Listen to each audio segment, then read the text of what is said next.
All right, gang, so for the next 3 nights, we're going to be watching videos and talking about the Cold War, and the Cold War specifically as how it relates to the United States versus the Soviet Union following World War II. So in this, we're going to demonstrate knowledge of the major events of the second half of the 20th century by one, examining or explaining the key events of the Cold War, including the competition between the U.S. and the Soviet economic systems.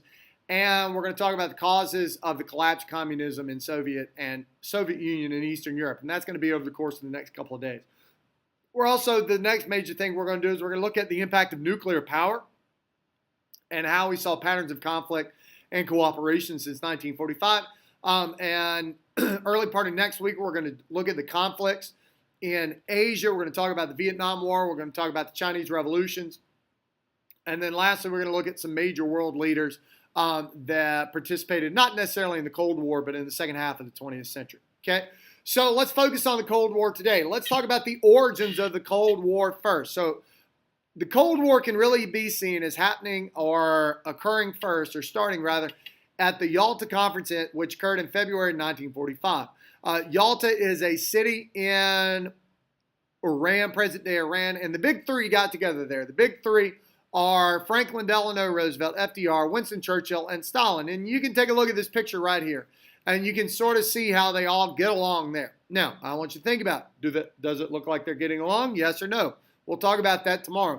Well, so those big three met, and what they had to do is they had to understand and figure out what are we going to do after the war. So there were two major goals of Yalta, the conference at Yalta. One, how do we create a peaceful Europe? And two, what do we do with Germany? How are we going to divide up Germany? And it was here that we divided up, or they divided up, rather, to divide it up into a Western Germany, which made up the U.S., Britain, and France would be given power over what would become Western Germany. And then the eastern portion would be divided, or eastern zone would be divided and given to the USSR for management. Now, eventually the Western powers unify theirs and form Western Germany, and the Soviet Union says, no, we're going to keep ours. And they become their own independent Eastern Communist Germany, okay? And so that's what they decided to do. Well, the end result of the meeting, what happened here, and we can see in this cartoon here, is that we really felt like the Soviets were overreaching their power. But you got to remember, the Soviets had really taken a hit from World War II, and the Soviets were really distrustful of the Allies because they had simply ignored their calls for help for so long. So there was a lot of distrust that came out of this meeting. U.S. and Britain did not trust the Soviet Union. Soviet Union did not trust us.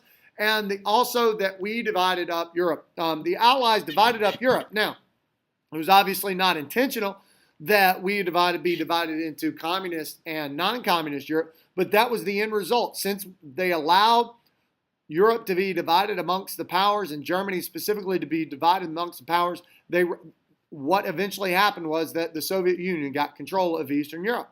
Stalin, what he wanted, and he was really forceful about this, was he wanted a buffer. They had been Soviet Union or Russia had been invaded twice in one lifetime by Germany, and had suffered devastating losses because of this.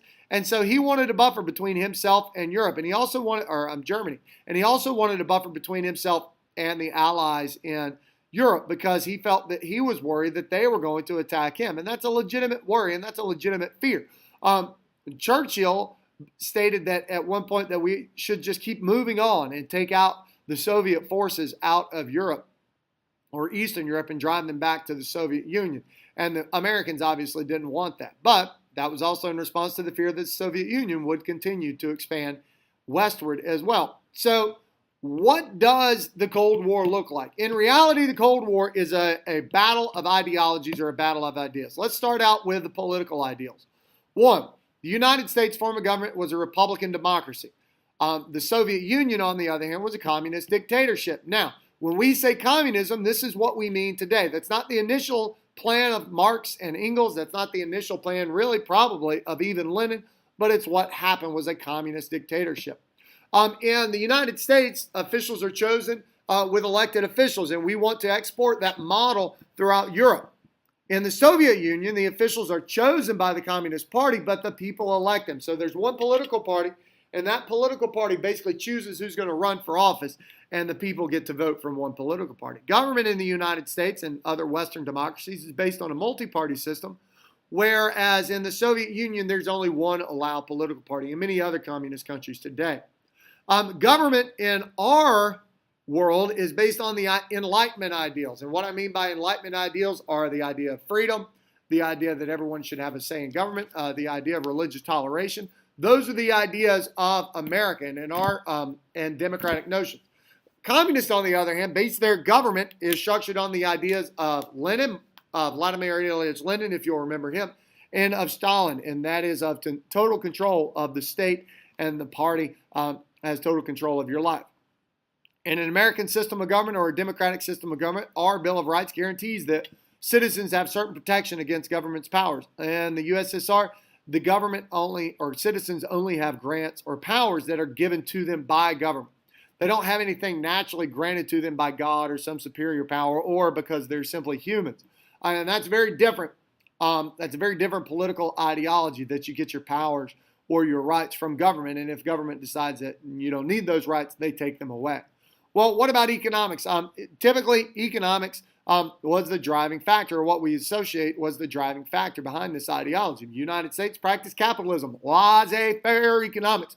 That means free enterprise. People have the option to do whatever they want to make money for themselves. Under communism, that operated on a command economy. The USSR commanded, the government commanded the things that should be bought and sold. Our economic system is largely based on Adam Smith's Wealth of Nations, or theoretically based on Adam Smith's Wealth of Nations, in which the government has limited interaction in the economy. Now, that's not 100% true today, but that was the nascent beginnings of our economy. The economy is based loosely in communist countries, or USSR, on Marx and Engels' idea of the state controlling things and people owning communal property and things working so they could work together. In capitalist country, individuals control the market to answer economic questions. What gets produced, who produces them, and how much is all answered by the market. It's all based on supply and demand, which Adam Smith dubbed the supply and demand the invisible hand. In a communist country, the government decides what needs to be made. The government owns the means of production. The government decides what's going to be best for the country to make, and that's what they make. In an economy based on consumers, that's what determines what goods are made. Our economy is based on consumer goods, things people are going to buy. iPads, Apple Watches, if you've got one of those, probably not too many do. Phones, those are the things that are bought. And the Soviet Union, the economy is based on capital goods. Now, what I mean by capital goods are things that the country can export to make a profit on. Steel, wheat for food. Those are capital goods that the government needs to provide wealth and money for them, so that then they can take that wealth and theoretically redistribute it amongst the citizens so that everyone can live equally. Under a capitalist country, people pay taxes so that government can provide certain services, schools, roads, police protection, and military. That's what we pay taxes for. Under a communist economy or communist system like the Soviet Union, the citizens had a very different experience. Citizens often had shortages on everyday items. Consumer goods, clothes, blue jeans, shoes, food even was at a shortage if they did not have enough to provide for export to make money and for themselves. And last but not leastly, how did these two countries interact in terms of foreign policy? Well, the U.S.'s policy was to contain communism where it was and not spread it. Sometimes this is known as the Truman Doctrine. Know that it is also known as the Truman Doctrine, as supported by President Harry Truman. The USSR, at least in our eyes, wanted to export communism to the rest of the world, and that was one thing that they did say, was that they wanted to export it. Our policy was known as the Truman Doctrine. The USSR they believed that they needed safety in numbers. They felt that they would be safest if they had a buffer between them and the Western states, Western countries that is, and that's why we talked about those satellite states or the buffer states in Eastern Europe. The Soviet Union left their military there after World War II. They occupied them in order to defend against another possible attack. But they also, at the time, wanted a buffer between them and Western powers as well. In the Truman Doctrine, we gave money for countries to become democratic. We gave money. The Marshall Plan gave them money, gave countries for hope and free elections, for having capitalist economies. And like I said, that's known as the Marshall Plan. Oh, our policy of containment. I messed up. Our policy of containment also involves some other things. We formed military alliance, NATO, North Atlantic Treaty and Organization was formed in 1949 to make sure that the Soviet Union did not expand. Our containment policy was really an alliance of military or defensive alliance, a series of defensive alliances that allowed us to defend against the Soviet Union and to keep them in check. SEATO, Southeast Asia Treaty Organization, was an organization to keep it from spreading into Southeast Asia. We'll talk more about that when we talk about Vietnam. CENTO was the Central Treaty Organization. That was formed in the Middle East to keep the Soviet Union from expanding its power into the Middle East, and that was a major concern.